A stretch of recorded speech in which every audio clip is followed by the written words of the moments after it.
ये कंपनी मुझे लगातार 10 साल तक सैलरी इंक्रीमेंट देने से इनकार करती रही। इस साल तो हद ही हो गई। उन्होंने सभी एम्प्लॉइज को इंक्रीमेंट दिया, सिवाय मेरे, जैसे मुझे जानबूझकर साइड कर दिया गया हो। गुस्से में मैं बिना नॉक किए सीधे बॉस के ऑफिस का दरवाजा खोलकर अंदर घुस गया। मैंने उससे पूछा कि इतने सालों में उसने मुझे कभी इंक्रीमेंट क्यों नहीं दिया, लेकिन बॉस ने तो सिर उठाकर देखना भी जरूरी नहीं समझा। परचेसिंग डायरेक्टर का पोस्ट, कोई भी इसके लिए तरसता है, तुम्हारी हिम्मत कैसे हुई इंक्रीमेंट मांगने की। ये सुनते ही मैंने उसके डेस्क पर जोर से हाथ मारा। जिसे चाहिए वो ले ले, इतना कहकर मैं मुड़ गया। लेकिन अपनी सीट तक पहुंचने से पहले ही मैंने देखा कि एडमिनिस्ट्रेटिव डिपार्टमेंट का झड़ंग मुझसे टकराया और सीधा बॉस के ऑफिस में घुस गया। सिर्फ 1 घंटे बाद एचआर ने एक ग्रुप ईमेल भेजा। रिस्क कंट्रोल के लिए परचेसिंग डायरेक्टर का टेन्योर 5 साल से ज्यादा नहीं होगा। आज से परचेसिंग डिपार्टमेंट के शिन्युआन और एडमिनिस्ट्रेटिव डिपार्टमेंट के जनांग अपने अपने पोस्ट एक्सचेंज करेंगे। तभी जनांग मेरे पास आया। शिन्युआन, बॉस ने हमें हैंड ओवर करने को कहा है, बताओ कब कन्वीनियंट रहेगा। असल में मुझे पहले से पता था कि ये आदमी कई बार चोरी छिपे बॉस से मिल चुका है। हर बार वो चेस्ट ठोक कर कहता था कि वो बिना बेस सैलरी के काम करेगा और मुझसे बेहतर परफॉर्मेंस देगा।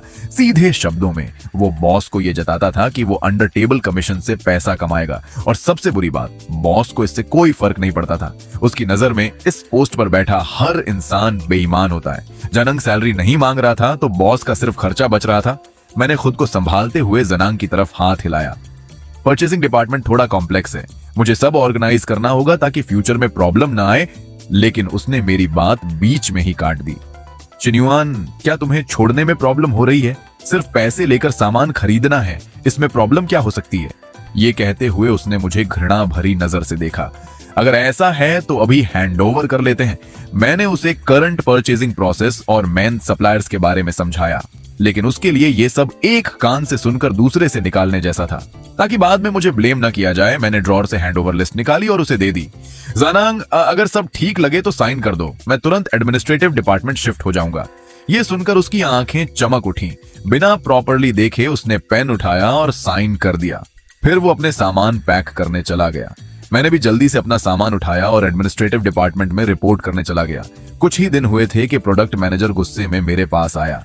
जब से जनांग परचेजिंग डायरेक्टर बना है, उसका एटीट्यूड आसमान पर है। उसने हमारे फ्लैगशिप प्रोडक्ट के सारे सप्लायर्स बदल दिए। असल में मुझे ये पहले से पता था। कुछ दिन पहले पुराने सप्लायर्स मेरे पास रोते हुए आए थे।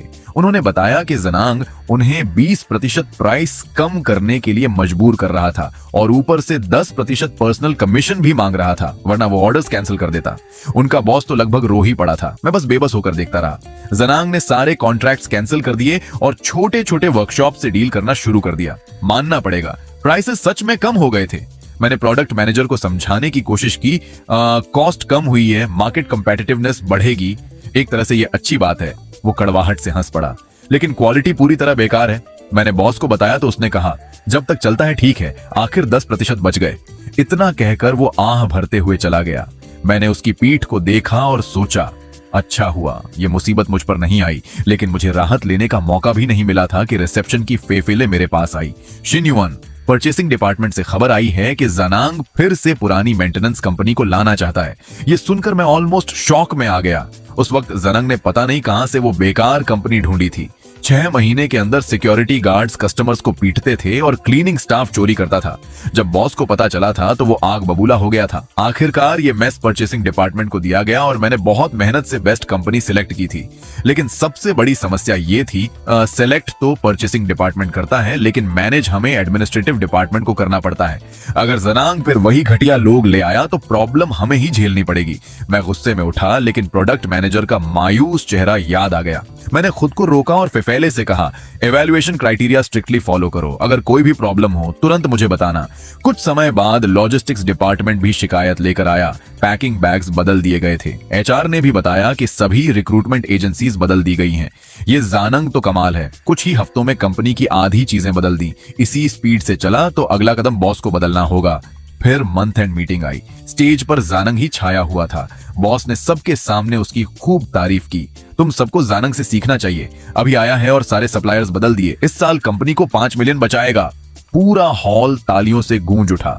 जानंग ने स्पीच दी, लेकिन इनडायरेक्ट तरीके से पुराने कर्मचारियों पर ताना मारता रहा कि वो सिर्फ खुद का फायदा देखते हैं। बोलते हुए उसकी नजर बार बार मेरी तरफ जा रही थी। बाद में मैंने सुना, 5 मिलियन बचाए, खुद कितना खाया होगा। मैंने अनसुना कर दिया। आखिर मैं ही फॉर्मर परचेसिंग डायरेक्टर था। मीटिंग खत्म हुई और बॉस खुश होकर सबको रेस्टोरेंट ले गया। डिनर में माहौल लाइवली था और सबकी नजर झांग पर थी। थोड़ी देर बाद बॉस मेरे पास आया। शिन्युआन, तुमने भी इन सालों में अच्छा कमाया होगा, है ना? उसका टोन मुझे घिन दिला गया। मैंने सीधा जवाब दिया, बॉस सीधे बोलिए। वो बोला, 7 साल से सैलरी नहीं बढ़ी, फिर भी तुम रुके रहे। सिर्फ सैलरी के लिए तो नहीं, है ना? ये सुनकर मेरा गुस्सा फट पड़ा। 10 साल मैंने इस कंपनी के लिए जान लगाई है। मैंने कभी एक पैसा भी गलत नहीं लिया। झांग 1 महीने में 5 मिलियन बचा देता है, तो पिछले साल वो पैसे कहां गए? क्या किसी कुत्ते ने खा लिए? वो बस हंसा, मेरे कंधे पर थपकी दी और चला गया। मैं चुप रह गया। बॉस को सिर्फ सेविंग्स दिखती थी, मेरी हर बात उसे बहाना लगती। मैं चुपचाप घर चला गया। शायद मेरे जाने के बाद सबने मेरे बारे में गॉसिप किया होगा। जानांग ने मुझे युएन द बिलियनर का नाम दिया था और मुझ पर रिश्वत लेने का इल्जाम लगाया था। उसके हिसाब से मैं हर साल 5 से 6 मिलियन खाता था। 10 साल में 50 मिलियन। 3 महीने बीत गए। एक दिन प्रोडक्ट मैनेजर गुस्से में आया। झानंग ने हद कर दी। उसने सप्लायर से अपार्टमेंट मांगा। मैं चौंक गया। सप्लायर बॉस चालाक था। उसने जनांग के नाम पर अपार्टमेंट खरीदा, लेकिन सिर्फ 2 लाख अपफ्रंट दिया और बाकी 8 लाख लोन पर डाल दिया। जब तक बिजनेस चलता रहेगा वो ईएमआई भरेगा। अगर डील टूटी, जनांग फंस जाएगा। मैं दंग रह गया। ये तो मास्टरमाइंड है। लेकिन असली मुसीबत प्रोडक्ट मैनेजर पर थी। फैक्ट्री इंस्पेक्शन में पता चला नई सप्लायर कंपनी पूरी तरह घटिया थी। क्वालिटी कंट्रोल खराब, वर्कर्स डिसिप्लिन जीरो, मशीन के पास स्मोक कर रहे थे। अगर प्रोडक्ट फेल हुआ तो ब्लेम प्रोडक्ट मैनेजर पर आएगा। उसका चेहरा डर से भरा हुआ था। अब मुझे भी डर लगने लगा, कहीं ये आग मुझ तक भी ना पहुंच जाए। आज सप्लायर घर देता है, कल कोई कार देगा, फिर कोई और कुछ। एंड जानांग, वो इस सब में डूबता ही जा रहा था। वह सच में बहुत स्वीट थी। मेरे बगल में बैठा तथाकथित युएन द बिलियनर वाकई जानता था कि हालात को कैसे संभालना है। और मैं सोच रहा था कि सबसे पहले प्रोडक्ट मैनेजर फंसेगा, लेकिन किसे पता था कि सबसे पहले एचआर डायरेक्टर की बारी आएगी। उस सुबह बहुत जल्दी मार्केटिंग डायरेक्टर ने गंभीर चेहरे के साथ झानंग, झानिंग और हम बाकी मैनेजर्स को बॉस के ऑफिस में बुलाया। असल में एक यूरोपियन क्लाइंट अचानक फैक्ट्री में ऑन साइट ऑडिट के लिए आ गया था। जो स्टाफिंग एजेंसी जानांग लेकर आया था वह एक नकली प्रोफेशनल स्कूल के डायरेक्टर के साथ मिली हुई थी। वे स्टूडेंट से सस्ता काम करवाते थे और उसे इंटर्नशिप कहते थे। सबसे शर्मनाक बात यह थी कि उन स्टूडेंट्स को उल्टा 200 युएन इंटर्नशिप फी भी देना पड़ता था। और ठीक उसी दिन क्लाइंट इंस्पेक्शन के लिए आ गया और सीधे उन्हीं पर जा पहुंचा। ऑडिटर को तुरंत शक हुआ कि फैक्ट्री में इल्लीगल चाइल्ड लेबर हो रहा है। उसने कुछ वर्कर्स को रैंडमली पूछताछ के लिए चुना।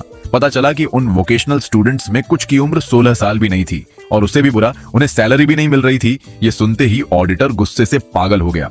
उसी शाम यूरोप से एक वार्निंग ईमेल आया। उसमें साफ लिखा था, total suspension of cooperation. Sales director को तुरंत एक्सप्लेनेशन देने के लिए कहा गया। चाइल्ड लेबर और एक्सप्लॉयटेशन, हमने इंटरनेशनल ट्रेड की रेड लाइन पार कर दी थी। ऊपर से इसे कून ऑपरेशन सस्पेंशन कहा गया, लेकिन असल में यह सीधा बॉयकॉट था। जाने से पहले ऑडिटर ने धमकी दी कि वह अपनी रिपोर्ट लोकल गवर्नमेंट और यूरोप के कंपेटिटर्स को भी भेजेगा। सेल्स डायरेक्टर गुस्से से कांप रहा था। यह हमारा सबसे बड़ा क्लाइंट है। एक्सपोर्ट ऑर्डर्स का 30% इसी से आता है। चेहरा काला पड़ चुका था। उसने जनांग और जानजिंग पर चिल्लाते हुए कहा, मैं कल सुबह यूरोप जा रहा हूं, खुद जाकर माफी मांगने, और तुम दोनों अभी बताओ कि यह सब कैसे हुआ। झनंग तुरंत बचने की कोशिश करने लगा। मिस्टर वू, एम्प्लॉयज की क्वालिफिकेशन और पेमेंट एचआर का काम है, मुझे कैसे पता होगा? जानजिंग ने तुरंत जवाब दिया, झांग, ये क्या बकवास है? हम हर महीने एजेंसी को पेमेंट करते हैं। इंटर्नस की वेरिफिकेशन के लिए मैंने तुम्हें कई बार फॉलो अप किया था। क्या तुम ही इस केस को हैंडल नहीं कर रहे थे? जांग बोला, एम्प्लॉय वेरिफिकेशन एचआर की रिस्पॉन्सिबिलिटी है। तुमने अपना कंट्रोल ड्यूटी नहीं निभाया। यह साफ लिखा हुआ फैक्ट है। जैसे ही जानजिंग जवाब देने वाली थी, बॉस ने उसे रोक दिया। गंभीर चेहरे के साथ बोला, बस मुझे तुरंत ऐसा सॉल्यूशन चाहिए जिससे क्लाइंट शांत हो जाए। सेल्स डायरेक्टर ने और दबाव डालते हुए कहा, अभी एक्शन प्लान दो, वरना सारा नुकसान तुम लोगों को भरना पड़ेगा। कई घंटों तक दिमाग लगाने के बाद उन्होंने एक प्लान तैयार किया। पहला, ब्लेम थर्ड पार्टी एजेंसी पर डालना, ये कहना कि वही स्टूडेंट्स की सैलरी खा गई। दूसरा, ये समझाना कि यह एक आइसोलेटेड इंसिडेंट था जो उस समय हुआ जब एचआर इंटर्न्स की वेरिफिकेशन कर रहा था। इसके बाद सेल्स डायरेक्टर गुस्से में अपना सामान पैक करके यूरोप के लिए निकल गया। फिर बॉस ने जानजिंग की तरफ घूर कर कहा, एचआर हेड होने के नाते तुम्हारी जॉब इस पर डिपेंड करती है कि हम इस क्लाइंट को बचा पाते हैं या नहीं। अगर क्लाइंट गया तो तुम भी जाओगी। इतना कहकर उसने सबको जाने का इशारा कर दिया। मीटिंग से निकलते वक्त जानिंग पूरी तरह टूट चुकी थी। उसका सारा घमंड गायब हो गया था। सबके जाने के बाद उसने मुझे पकड़ लिया और शिकायत करने लगी, ये कंपनी तो नरक है। जिस कंपनी को तुमने पहले छोड़ा था वो इससे कहीं बेहतर थी। मैं बुरी तरह फंस गई हूँ, शायद मुझे फिर से जॉब ढूंढनी पड़ेगी। मेरा मन नहीं था उसकी बातों में पड़ने का। मैंने बस उसे हल्का सा दिलासा दिया और वापस एडमिनिस्ट्रेटिव डिपार्टमेंट चला गया। प्रोडक्ट मैनेजर मेरे पीछे पीछे आया और चुपके से ऑफिस में घुस गया। वह पूरी तरह टूटा हुआ लग रहा था। प्रोडक्ट क्वालिटी को लेकर डिजास्टर होने वाला है, मुझे लग रहा है कि मुझे भी रिजाइन कर देना चाहिए। फिर आधा मजाक करते हुए बोला, वैसे अगली बिजली तुम्हारे ऊपर ही गिरे, ये जरूरी नहीं। उसकी बात पूरी भी नहीं हुई थी कि बॉस के ऑफिस से जोरदार चिल्लाने की आवाज आई। ये क्या बकवास है? 5 लाख शिपिंग कॉस्ट, तुम भरोगे ये पैसे? बाहर पूरा सन्नाटा छा गया। प्रोडक्ट मैनेजर तुरंत बाहर भागा ताकि कुछ भी मिस ना हो।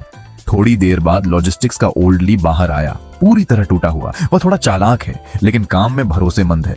हमारे संबंध भी अच्छे हैं। मैं सोच ही रहा था कि रिसेप्शन वाली फेफिल से कहूं कि थोड़ा पता करे, लेकिन वह खुद ही मेरे पास आ गया।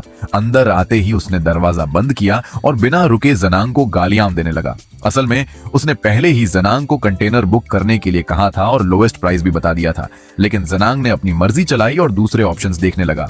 इसी दौरान रेड सी क्राइसिस के कारण शिपिंग रेट्स अचानक बढ़ गए। जब तक उसे समझ आया बहुत देर हो चुकी थी। अब जो कोटेशन मिला वह पहले से 2 गुना था। ऊपर से शिपमेंट डिले हो गया, फिर एक ड्रोन अटैक हुआ और सभी शिपिंग रूट्स बदल दिए गए। अब किसी के पास एम्प्टी कंटेनर नहीं था। क्लाइंट लगातार शिपमेंट के लिए प्रेशर डाल रहा था। हम पहले ही 1 हफ्ते लेट हो चुके थे। अगर ऐसा ही चलता रहा तो 10% पेनल्टी लगती और क्लाइंट भी हाथ से निकल जाता। आखिरकार मजबूरी में एयर फ्रेट चुनना पड़ा। 1 मिलियन के गुड्स के लिए 5 लाख शिपिंग कॉस्ट लग गई। और इसी दौरान जानंग ने बॉस से कहा, थोड़ा और वेट कर लेते हैं, पेनल्टी तो सिर्फ 2 लाख है, 5 लाख खर्च करने से तो बेहतर है। बॉस फोन पर ही फट पड़ा, अगर सामने होता तो जोरदार थप्पड़ मारता। तू कॉन्ट्रैक्ट खत्म करना चाहता है क्या? लेकिन जानंग फिर भी ब्लेम शिफ्ट करता रहा। ये मेरी गलती नहीं है, एक्सटर्नल फैक्टर्स हैं। मैंने मन ही मन सोचा, इंटर्न गलती करे तो जंजिंग की गलती, शिपिंग कॉस्ट बढ़े तो एक्सटर्नल कारण। अगली बार शायद वो अर्थ के मैग्नेटिक फील्ड को ब्लेम करेगा। कुल मिलाकर दुनिया की हर गलती हो सकती है, लेकिन जानंग कभी गलत नहीं हो सकता। आखिरकार स्टाफिंग एजेंसी वाला मामला खुल गया। एजेंसी बॉस और स्कूल डायरेक्टर दोनों गिरफ्तार कर लिए गए। यह स्कैंडल लोकल न्यूज में छा गया। जानिंग को निकाल दिया गया और झानंग को मजबूरी में वही पुरानी एजेंसी वापस लानी पड़ी जिसके साथ मैं पहले काम करता था। कंपनी ने उन्हें फिर से हायर कर लिया, लेकिन यूरोपीय क्लाइंट ने पूरी तरह कॉन्ट्रैक्ट कैंसिल कर दिया। आखिरकार यह तूफान थोड़ा शांत हुआ। उसी दिन प्रोडक्ट मैनेजर फिर से मेरे ऑफिस में घुसने की कोशिश कर रहा था। मैंने उसे रोक दिया। पहली बार आए तो एचआर गई, दूसरी बार आए तो लॉजिस्टिक्स गया, आज फिर आए हो, पता नहीं अब कौन मरेगा। वह मुस्कुराया और बोला, पॉजिटिव साइड देखो, कम से कम हम दोनों अभी सेफ हैं और मेरे पास एक बड़ा गॉसिप है, सुनोगे? गॉसिप शब्द सुनते ही मेरी आंखें चमक उठी। मैंने तुरंत उसे अंदर बुलाया। वह बोला, याद है वो सप्लायर जिसके बारे में मैंने बताया था? मैं बोला, हाँ, जिसने जानंग के लिए हाउस खरीदा था। वह बोला, प्रॉपर्टी प्राइसेस गिर गए हैं, 1 मिलियन से 7 लाख हो गए। जानंग का हाउस अब लॉस में है और उस पर 1 लाख का डेट भी आ गया है। लेकिन जानंग भी कम चालाक नहीं था। वह सीधे सप्लायर के पास गया और कहा, हाउस वापस ले लो 1 मिलियन में, ताकि वह लोन 8 लाख चुका दे और ऊपर से 2 लाख प्रॉफिट कमा ले। मैंने पूछा, सप्लायर ने क्या जवाब दिया? वह हंसकर बोला, वह कोई चैरिटी नहीं चलाता, वह साल भर मेहनत करके भी इतना नहीं कमाता। मैं जोर से हंस पड़ा। पैसे से बनी अलायंस, जैसे ही पैसा डगमगाता है रिश्ते भी टूटने लगते हैं। प्रोडक्ट मैनेजर ने आगे बताया, सप्लायर ने काउंटर ऑफर दिया, प्रोडक्ट प्राइस 10% बढ़ाओ, फिर हाउस की बात करेंगे। मैंने पूछा, और जानंग ने क्या किया? वो बोला, उसके पास कोई ऑप्शन नहीं था, बस टाइम पास कर रहा है, उम्मीद कर रहा है कि सप्लायर EMI भरता रहे। मैं सोचने लगा, काश मैं देख पाता जब झानंग ने बॉस को 10% प्राइस इंक्रीज बताया होगा और बॉस का चेहरा कैसा हुआ होगा। लेकिन अब ये सब मेरी प्रॉब्लम नहीं है, मैं तो बस लॉजिस्टिक्स का बड़ा मैनेटू हूँ। आखिरकार अपना गॉसिप खत्म करने के बाद प्रोडक्ट मैनेजर ने तिरछी मुस्कान के साथ कहा, और अगला बदकिस्मत जैकपॉट किसे मिलेगा, गेस करो। मैंने कहा, क्या इस कंपनी के लिए कभी कुछ अच्छा सोच ही नहीं सकते? तुम्हें सच में लगता है कि हम इस मेस से बच निकलेंगे? वह बोला, मैं तो किसी भी वक्त अपना सामान पैक करके निकलने के लिए रेडी हूं। मैंने जवाब दिया, ओवर रिएक्ट मत करो, एंगिंग को बस पोस्ट से हटाया गया है और ओल्ड ली अभी भी टिके हुए हैं। जब तक बॉस सच में झानंग को सैक्रिफाइस करने का फैसला न कर ले। हम काफी देर बातें करते रहे। फिर ऑफिस खत्म होने का टाइम आया तो साथ में निकल गए। लेकिन अंदर ही अंदर मुझे पूरा यकीन था, लॉजिस्टिक्स हेड होने के नाते ये सब मेरे ऊपर नहीं आएगा। अगला स्केपगोट तो प्रोडक्ट मैनेजर ही होगा। आखिर झानंग की हरकतों से प्रोडक्ट क्वालिटी गिरना तय था। अलग होते वक्त मैंने प्रोडक्ट मैनेजर को जाते देखा। दिल में उसके लिए सिंपैथी थी, लेकिन मुझे बिल्कुल अंदाजा नहीं था कि अगला झटका इतनी जल्दी और बिना वार्निंग के मुझ पर गिरने वाला है। अगली सुबह जैसे ही मैंने ऑफिस में कदम रखा, बॉस ने मुझे तुरंत बुलाकर डांटना शुरू कर दिया। उसने टेबल पर एक डिसिप्लिनरी रिपोर्ट फेंकी और कहा, एक्सनुएंट, मुझे पता है कि तुम्हें हटाए जाने का गुस्सा है, लेकिन इसका मतलब ये नहीं कि तुम कंपनी के ऑपरेशंस को खतरे में डालो। मैंने डॉक्यूमेंट देखा। Fire safety system non compliant, fine 50,000, immediate production shutdown until correction. पूरी प्रोडक्शन बंद। ये ब्लेम सीधे मेरे सिर पर आ गिरा। मैं पूरी तरह शॉक में था। सबसे बुरी बात, मुझे समझ ही नहीं आ रहा था कि गलती कहां हुई। तभी जनांग अंदर आया और बोला, बॉस, नया फायर सेफ्टी इक्विपमेंट आज दोपहर तक आ जाएगा। मैंने पुलिस स्टेशन में भी अपने कॉन्टैक्ट्स यूज किए हैं। कल इंस्पेक्शन के बाद हम प्रोडक्शन फिर शुरू कर सकते हैं। बॉस ने संतोष से सिर हिलाया, फिर मुझे घूरते हुए बोला, अगर मैनेजर जंग लास्ट मोमेंट पर सिचुएशन संभालने नहीं आता तो तुम ये रिस्पॉन्सिबिलिटी ले पाते? 50,000 का फाइन सीधे एडमिनिस्ट्रेटिव डिपार्टमेंट के बोनस से कटेगा। जाओ, उसे पर्सनली धन्यवाद दो। जानंग ने मुझे नकली मुस्कान दी। उसका टोन बनावटी सिंपैथी से भरा था। मैं समझ सकता हूं कि मैनेजर अपसेट हैं। आखिर उनके पैसे की बात है। उम्मीद है आगे से हम पर्सनल ग्रिड्स को कंपनी के इंटरेस्ट के बीच नहीं आने देंगे। ये कहकर वह दरवाजा पटक कर चला गया। बॉस ने भी मुझे डांट कर बाहर भेज दिया। जाओ, अपनी गलती पर सोचो। मैं ऑफिस वापस आया। दिमाग सवालों से भरा हुआ था। मैंने तुरंत फेफिल को कॉल किया और एक्सटिंग्विशर वाली बात पूछी। वह रो पड़ी। सप्लायर रिन्यूअल रिक्वेस्ट बहुत पहले परचेसिंग डिपार्टमेंट को भेज दी थी, लेकिन मैनेजर जैंग ने जानबूझकर रोक दी। कहते थे कि आप खुद आकर एक्सप्लेन करें। अब मुझे सब समझ आने लगा। पिछले कुछ महीनों से हर छोटी परचेस के लिए मुझे खुद जाकर रिपोर्ट देना पड़ता था। 2 रिम पेपर खरीदने के लिए भी जस्टिफिकेशन देना पड़ता था। एक एक्सटेंशन बोर्ड के लिए 800 शब्दों का एक्सप्लेनेशन लिखना पड़ता था। तब मैं गुस्से में था और मैंने फेफिले से कहा था, आगे से सब रिक्वेस्ट सीधे जानंग को भेज देना। और यही गलती हो गई। पिछले महीने एक्सटिंग्विशर का कॉन्ट्रैक्ट भेजा गया और जनांग ने जानबूझकर उसे पेंडिंग रखा। गुस्से में मैंने फेफिले पर चिल्ला दिया, लेकिन असल में वह सिर्फ कोलैटरल डैमेज थी। फिर मैं HR के पास गया। मेरी टीम के किसी मेंबर के पैसे मत काटो, 50,000 मैं खुद दूंगा, 10 महीने में हर महीने 5,000। नया HR हेड जो जांगयांग का आदमी था मुस्कुराकर बोला, लगता है नई मैनेजर फाइनेंशियली स्ट्रॉन्ग है। मुझे सब साफ समझ आ गया। वह हमेशा झानंग के साथ रहता था और मेरे बारे में फैली अफवाहें भी उसने जरूर सुनी होंगी, लेकिन कम से कम मैं झानिंग की तरह निकाला नहीं गया। मेरी जॉब बच गई। इसके बाद मैं अपनी डेस्क पर बैठकर सिचुएशन एनालाइज करने लगा। झानंग पहले एडमिनिस्ट्रेशन संभालता था। उसे एक्सटिंग्विशर केस पूरी तरह पता था। सप्लायर भी उसी ने इंट्रोड्यूस किया था। स्पष्ट था उसने सप्लायर के साथ मिलकर मुझे ट्रैप किया। डायरेक्टर पहले से ही परेशान था। डिलीवरी डिलेज लगातार बढ़ रहे थे। अब प्रोडक्शन शटडाउन। पेनल्टी और बढ़ने वाली थी। उसी समय क्लाइंट्स के लगातार ईमेल्स आने लगे, डिले के लिए कॉम्पेंसेशन मांगते हुए। किसी तरह डायरेक्टर ने अपनी रिलेशन से मामला संभाला और इसे सिर्फ वार्निंग तक सीमित कर दिया। लेकिन अगर ऐसा चलता रहा तो उसकी क्रेडिबिलिटी खत्म हो जाएगी। तभी प्रोडक्ट मैनेजर मेरे पास आया।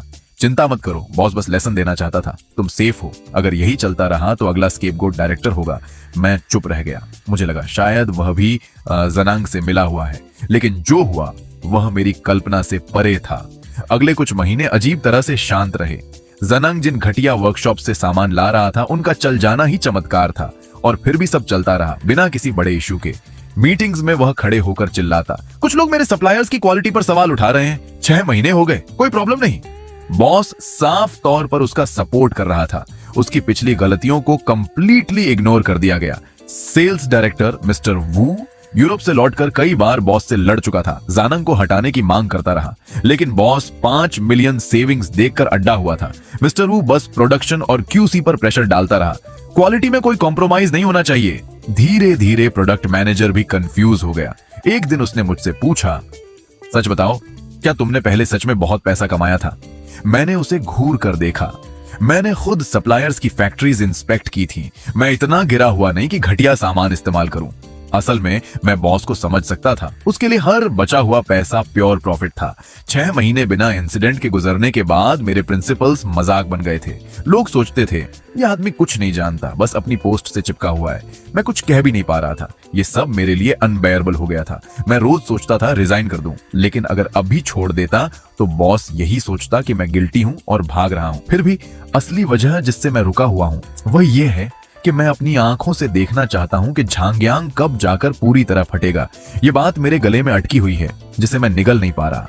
हाल ही में कंपनी में काफी हलचल है। हर जगह ये रूमर फैल रहा है कि जांग को जल्द ही वाइस प्रेसिडेंट बनाया जाएगा। प्रोडक्ट मैनेजर मेरे पास आया और सब कुछ उगल दिया। अब से परचेसिंग, लॉजिस्टिक्स और प्रोडक्शन सब कुछ जांग के कंट्रोल में होगा। एक पूरी सप्लाई चेन उसी के हाथ में दी जा रही है और डायरेक्टर को मार्केटिंग और आफ्टर सेल्स में भेज दिया गया है। प्रोडक्ट मैनेजर का चेहरा ऐसा लग रहा था जैसे उसने झर निगल लिया हो। पहले झंग उसे हमेशा मजबूर करता था कि वह पर्सनली जाकर नए सप्लायर्स की घटिया मटेरियल को अप्रूव करे। जब झंग फैक्ट्रीज विजिट करता था तो पूरा लग्जरी सीन होता था, यंग मॉडल्स, प्राइवेट क्लब्स, सब कुछ। लेकिन जब वह जाता था तो बस मेहनत करनी पड़ती थी और ब्लेम भी उसी पर आता था। ये कहते कहते प्रोडक्ट मैनेजर रोने लगा। इस बार मुझे सच में जल्दी जल्दी सीवी भेजने होंगे।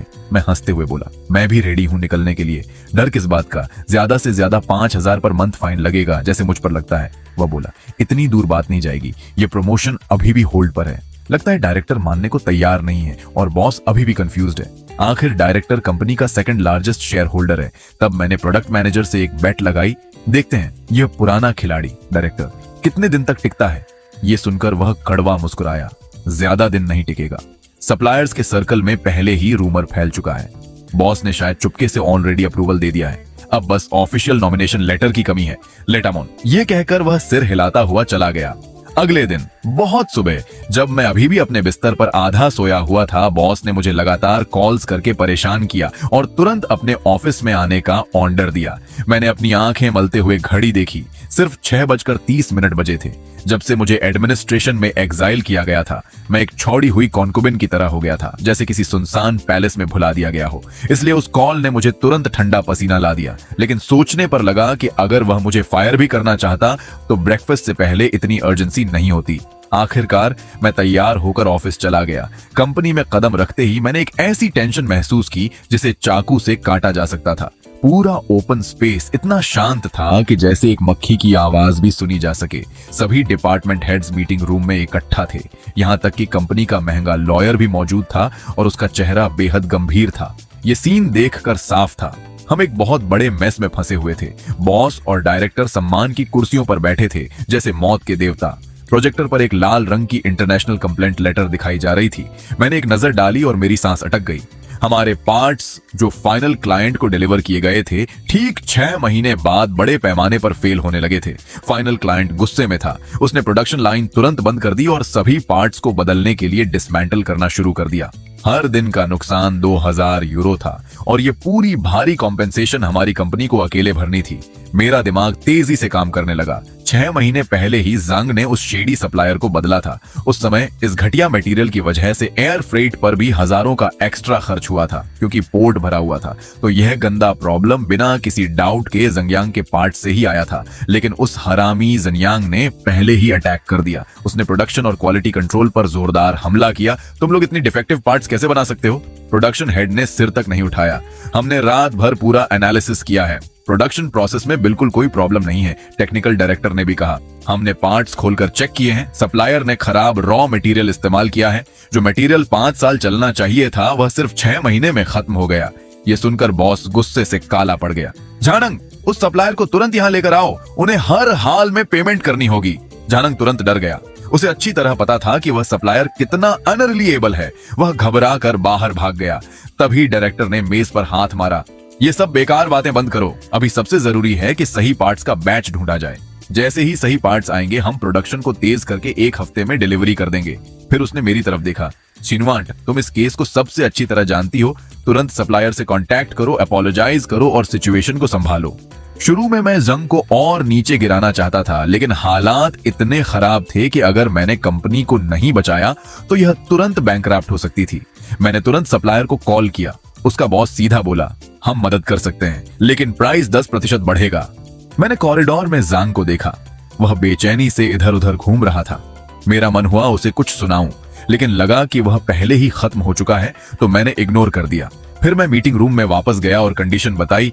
फाइनल डिसीजन आपका है। मैं अब सिर्फ एडमिनिस्ट्रेटिव एम्प्लॉय हूँ। मुझे परचेसिंग में इंटरफियर नहीं करना चाहिए। टेबल के नीचे प्रोडक्ट मैनेजर ने मुझे थम्स अप दिया, लेकिन डायरेक्टर ने बॉस को इग्नोर करते हुए कहा, इस ऑर्डर की पूरी रेस्पॉन्सिबिलिटी तुम ले लो, चाहे तुम्हें घुटनों पर बैठना पड़े। सप्लायर को आज ही प्रोडक्शन शुरू करवाना होगा।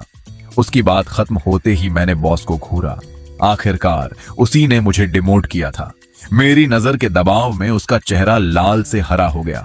लंबी चुप्पी के बाद उसने कहा, एक्जिन जैसा कहे वैसा करो। मैंने ठीक है कहा और बाहर निकल गया। इसके बाद मैंने बिना रुके काम किया, ऑर्डर आगे बढ़ाया और प्रोडक्शन तेज करवाया। उधर मीटिंग रूम में कैओस था। प्रोडक्ट मैनेजर भागता हुआ आया और सीन बताया। सप्लायर का बॉस आया और मेज पर मुक्का मारते हुए बोला, क्वालिटी परफेक्ट है, जितना पैसा देते हो उतना ही माल मिलता है। लॉयर ने कॉन्ट्रैक्ट दिखाकर डराने की कोशिश की, लेकिन सप्लायर का बॉस पूरी तरह गैंगस्टर की तरह बिहेव कर रहा था। वर्स्ट केस, मैं कल अपनी शेल कंपनी बंद कर दूंगा। सब लोग हैरान रह गए। बॉस का ब्लड प्रेशर बढ़ गया, वह बेहोश होते होते बचा। फिर उसने आधे घंटे तक जंग को डांटा और जाते जाते सप्लायर ने अंतिम वार किया, तुम्हारा होम लोन अब खुद संभालना। यह कहकर वह चला गया। डायरेक्टर ने तुरंत पुलिस को कॉल करने की बात कही। ऐसे ट्रेटर को नहीं छोड़ सकते, लेकिन बॉस ने उसे रोका। असल में सबसे बड़ा दोष उसी का था। अगर उसने शुरुआत से ज़ांग को फुल कंट्रोल न दिया होता तो यह सब नहीं होता। आखिर में ज़ांग को सारा इलीगल पैसा वापस करना पड़ा और उसे कुत्ते की तरह निकाल दिया गया। इसके बाद मैंने 3 महीने तक कड़ी मेहनत की, तब जाकर सिचुएशन थोड़ी संभली। क्लाइंट ने 20 मिलियन कॉम्पेंसेशन मांगी, साथ में रिप्लेसमेंट कॉस्ट और 10% इंक्रीज भी। पूरे साल कंपनी को 30 मिलियन का लॉस हुआ। कंपनी को बचाने के लिए एक्सटर्नल फंडिंग लेनी पड़ी। एक दिन प्रोडक्ट मैनेजर आया, वाइस प्रेसिडेंट जिगवान, आपने आखिर टनल का एंड देख लिया। फिर बोला, यह प्रमोशन डायरेक्टर की वजह से है। मैंने कहा, प्रमोशन तो प्रमोशन होती है बस। इसके बाद सबको कहा गया, अब से वाइस प्रेसिडेंट शिनाइवान पर डिपेंड करना होगा। मैंने कैजुअली पूछा, जानियांग का क्या हुआ? वह हंसते हुए बोला, वह पूरी तरह खत्म हो गया। अब कोई कंपनी उसे हायर नहीं करेगी। सुना है वह दूसरी सिटी में छोटे जॉब्स कर रहा है। कम से कम उसे फ्री अपार्टमेंट मिला था। प्रोडक्ट मैनेजर ने अजीब चेहरा बनाया, तुम्हें पता नहीं, वह अपार्टमेंट एक अबैंडन्ड प्रोजेक्ट है। इस इंसिडेंट के बाद नए प्रॉब्लम्स भी आए। कंपनी को बचाने वाला इन्वेस्टमेंट रिफंग कैपिटल से आया था, लेकिन कैपिटलिस्ट फिलैंथ्रोपिस्ट नहीं होते। पैसा आते ही उनका पार्टनर गूली ऑडिट टीम के साथ आ गया। उन्होंने तुरंत अकाउंट सीज कर लिए। बॉस की हालत दिन ब दिन खराब होती गई। उसके सजे हुए बाल अब बिखरे हुए थे, क्योंकि अगर बड़ी गलती साबित हो जाती तो वह कंपनी का कंट्रोल खो सकता था।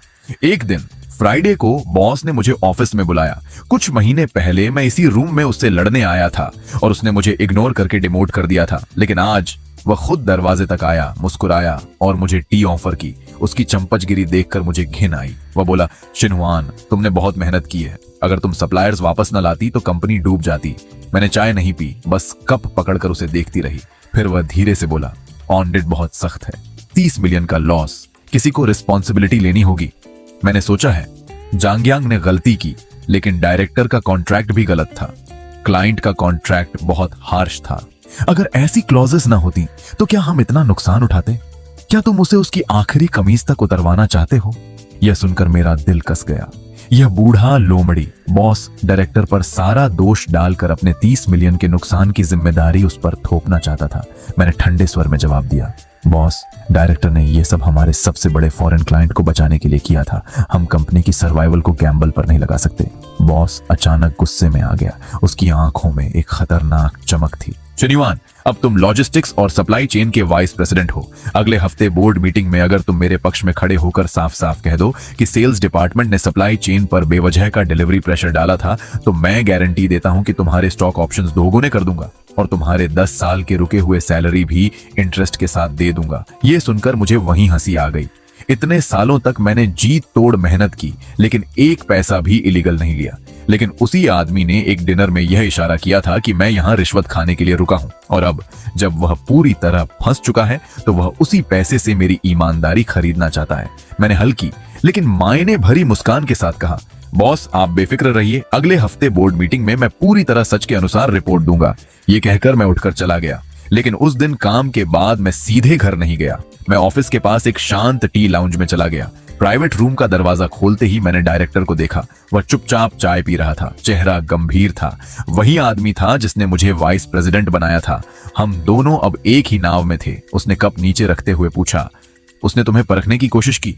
मैंने कुर्सी खींचकर बैठते हुए कहा, हाँ, उसने मुझे 10 साल का सैलरी देने का वादा किया, लेकिन बदले में चाहता है कि अगले हफ्ते बोर्ड मीटिंग में मैं ये कहूं कि आपने जो फॉरेन कॉन्ट्रैक्ट साइन किया था वह गलत था। वह आपको पूरी तरह बलि का बकरा बनाना चाहता है। ये सुनते ही डायरेक्टर गुस्से में मेज पर हाथ मारकर खड़ा हो गया। ये क्या बकवास है? उस आदमी को जरा भी शर्म नहीं है। जब जंग को सपोर्ट कर रहा था तब कह रहा था कि उसने सप्लायर्स बदलकर कंपनी के 5 मिलियन बचाए, और अब जब सब गड़बड़ हो गया तो मुझे स्केपगोट बनाना चाहता है। मैंने शांत स्वर में समझाया, रूफान कैपिटल के ऑडिटर्स बहुत खतरनाक हैं। जब वे अकाउंट्स खोलेंगे तो सच्चाई पूरी तरह सामने आ जाएगी। बॉस अभी से कहानी सेट करना चाहता है ताकि ऑडिट रिपोर्ट आने से पहले अपनी पोजीशन बचा सके। वह जांग की गलती को छोटी दिखाकर आपको मुख्य दोषी साबित करना चाहता है। डायरेक्टर के दांत गुस्से से भींच गए। मैंने मेज पर उंगलियां थपथपाते हुए कहा, अब हमें स्ट्रॉन्ग एविडेंस निकालना होगा। तभी दरवाजे पर दस्तक हुई। प्रोडक्ट मैनेजर धीरे से अंदर आया जैसे कोई चोरी से आ रहा हो। उसके हाथ में एक मोटी फाइल थी और वह घबराया हुआ था। मैं सब ले आया हूं, उसने पसीना पोंछते हुए कहा। मैंने फाइल खोली और कैजुअली पन्ने पलटे, लेकिन अगले ही पल मेरा दिल तेज धड़कने लगा। ये सारे पुराने क्वालिटी रिपोर्ट्स थे। हर चीज साफ साफ लिखी थी। पार्ट्स की मटेरियल क्वालिटी जानबूझकर घटाई गई थी। उनकी लाइफ 6 महीने से ज्यादा नहीं थी। किसी भी समय फेलियर हो सकता था और कॉन्ट्रैक्ट टूट सकता था। और सबसे बड़ा सबूत, बॉस के साफ साफ सिग्नेचर्स मौजूद थे, साथ में उसकी hand written note. Cost priority, जांग के प्लान के अनुसार एग्जीक्यूट करो। प्रोडक्ट मैनेजर ने फिर एक और डॉक्यूमेंट दिखाया। यह लॉजिस्टिक्स रिपोर्ट थी। रेड सी क्राइसिस के दौरान शिपिंग कॉस्ट अचानक बढ़ गई थी। जांग ने लॉजिस्टिक्स हेड ली पर दबाव डाला। वह कई दिनों तक कंटेनर बुक नहीं कर पाया। आखिर में उसे एयर फ्रेट लेना पड़ा, जिससे कॉस्ट 1 लाख से बढ़कर 5 लाख हो गई। उस अप्रूवल डॉक्यूमेंट पर भी बॉस के साफ सिग्नेचर्स थे। ये सब क्लियर प्रूफ था। बॉस हर चीज जानता था और हर गलत फैसले में शामिल था। डायरेक्टर ने खुशी में प्रोडक्ट मैनेजर की पीठ थपथपाई। तुमने ये कॉपीज छुपा कर रखी? प्रोडक्ट मैनेजर ने कड़वी मुस्कान के साथ कहा। वाइस प्रेसिडेंट शिन्युअन ने मुझे सिखाया था। जब वह एडमिनिस्ट्रेशन में ट्रांसफर हुई थी तब उसे डर था कि बाद में ब्लेम उस पर आ सकता है, इसलिए उसने पहले ही सब डॉक्यूमेंट्स की कॉपीज रख ली थी। मैंने भी वही किया, क्योंकि मुझे पता था अगर कुछ गलत हुआ तो सबसे पहले मुझे ही बलि का बकरा बनाया जाएगा। मैंने सारे डॉक्यूमेंट्स केयरफुली समेटे और कहा, इस बार बोर्ड मीटिंग में हम उसे पूरी तरह एक्सपोज करेंगे। सोमवार सुबह 10 बजे कंपनी का मीटिंग रूम माहौल ऐसा था जैसे बारूद का ढेर फटने वाला हो। रूफान कैपिटल का प्रतिनिधि गुलिन सामने बैठा था, चेहरा बिल्कुल सख्त। बॉस उसके बगल में बैठा था, शांत दिखने की कोशिश कर रहा था, लेकिन उसके माथे का पसीना उसकी घबराहट बता रहा था। डायरेक्टर दूसरी तरफ बैठा था, जैसे कुछ हुआ ही नहीं। मैं उसके पास बैठा था, उंगलियों से मेज थपथपा रहा था। तभी गुलिन ने सन्नाटा तोड़ा। ऑडिट टीम की प्रिलिमिनरी इन्वेस्टिगेशन पूरी हो चुकी है। सिर्फ 6 महीनों में कई क्वालिटी फेलियर्स हुए हैं, जिससे हमें 20 मिलियन की क्लेम्स मिली हैं। अगर इमरजेंसी रिपेयर्स भी जोड़ें तो कुल नुकसान 30 मिलियन हो चुका है। मैं मैनेजमेंट से एक्सप्लेनेशन चाहता हूं। बॉस ने गला साफ किया और तुरंत बोलना शुरू किया। डायरेक्टर गो, यह क्राइसिस हमारे लिए एक कड़वा सबक है। इसकी पूरी जिम्मेदारी जंग पर है। उसने कंपनी के पीछे से रिश्वत ली और सप्लायर्स के साथ मिलकर क्वालिटी से समझौता किया। जैसे ही हमें पता चला, हमने उससे सारा पैसा वापस लिया और उसे तुरंत निकाल दिया। फिर उसने रुककर झरभरी नजर से डायरेक्टर की तरफ देखा, लेकिन दूसरी तरफ हमारे सेल्स डिपार्टमेंट का रिस्क कंट्रोल बहुत खराब था। डायरेक्टर सेल्स का हेड है। उसने जो कॉन्ट्रैक्ट्स यूरोप में साइन किए उनमें पेनल्टी क्लॉजेस बहुत ज्यादा सख्त थे। इसी वजह से इस बार नुकसान और बढ़ गया। मेरे हिसाब से डायरेक्टर भी इस फेलियर के लिए इक्वली रिस्पॉन्सिबल है। ये सुनते ही पूरा रूम जम गया। बॉस मुझे घूर रहा था। उसे उम्मीद थी कि मैं उसका साथ दूंगा। मैं धीरे धीरे खड़ा हुआ। मेरे हाथ में काली फाइल थी। मैंने उसे जोर से मेज पर पटका। डायरेक्टर गु, इन 30 मिलियन के मामले में मैं बिल्कुल सहमत नहीं हूं। फिर मैंने ऊंची आवाज में कहा, जांग की लालच और उसकी इनकॉम्पिटेंस सिर्फ बहाना है। असल वजह है मैनेजमेंट के अंदर की करप्शन और बेशर्मी भरी लालच, जिसने कंपनी को अंदर से खोखला कर दिया है। ये सुनते ही बॉस का चेहरा सफेद पड़ गया। वह मेज पर हाथ मारकर चिल्लाया, तुम पागल हो गई हो क्या? यहाँ खड़ी होकर क्या बकवास कर रही हो? मैंने और जोर से कहा, मुझे वाइस प्रेसिडेंट सिग्नुअन कहो। मैं अब वो एम्प्लॉय नहीं हूं जिसे तुम उंगली दिखाकर इंसल्ट करते थे। मैं वो बेवकूफ नहीं हूं जो अपनी छोटी सैलरी के लिए सब कुछ सह ले। गुलिन दिलचस्पी से पीछे झुक गया। वाइस प्रेसिडेंट सिग्नुअन, कृपया जारी रखें। हमें सिर्फ सच्चाई चाहिए। मैंने तुरंत अपनी फाइल खोली, पहला डॉक्यूमेंट निकालकर उसके सामने रख दिया। डायरेक्टर गु, ध्यान से देखिए। यह 6 महीने पहले का क्वालिटी वार्निंग रिपोर्ट है। इसमें साफ लिखा है कि पार्ट्स हाई रिस्क हैं और कभी भी फेल हो सकते हैं। लेकिन हमारे महान बॉस ने क्या फैसला लिया? कॉस्ट प्रायोरिटी, जंग के प्लान के अनुसार काम करो। उसे पूरी तरह पता था कि क्वालिटी खराब है, फिर भी उसने अप्रूव किया। गुलिन ने बॉस के सिग्नेचर देखे, उसकी भौहें सिकुड़ गईं। बॉस डर के मारे हकलाने लगा। मैं कॉस्ट कम करना चाहता था, एफिशिएंसी बढ़ाना चाहता था। तभी डायरेक्टर हंस पड़ा, तुम्हें पता नहीं था। और उसने भी एक के बाद एक कई डॉक्यूमेंट सामने फेंक दिए। मैंने मई महीने की फोटोकॉपीज मेज पर फैला दी। जानंग ने एक इलीगल एजेंसी के जरिए वर्कर्स को ब्लैक में हायर किया और उन्हें पे तक नहीं किया। इसी वजह से यूरोप हेडक्वार्टर्स ने हमें सीधे ईमेल करके ब्लैकलिस्ट कर दिया। जब यह मामला फूटा तब किसने मीटिंग रूम में इसे दबा दिया? किसने जंग को एक शब्द तक नहीं कहा और उल्टा HR डिपार्टमेंट के जैंगिंग को स्केपगोट बना दिया? इसके बाद मैंने एयर फ्रेट की महंगी इनवॉइस भी सामने रख दी। और याद है वो समय जब सी फ्रेट वेयरहाउस पूरी तरह भर गया था? ये सब इसलिए हुआ क्योंकि जांगयांग कुछ सेंट बचाने के लिए प्राइस कंपेयर करने पर अड्डा हुआ था। आखिर में हमें एयर फ्रेट लेना पड़ा, जिससे खर्च 1 लाख से सीधे 5 लाख तक पहुंच गया।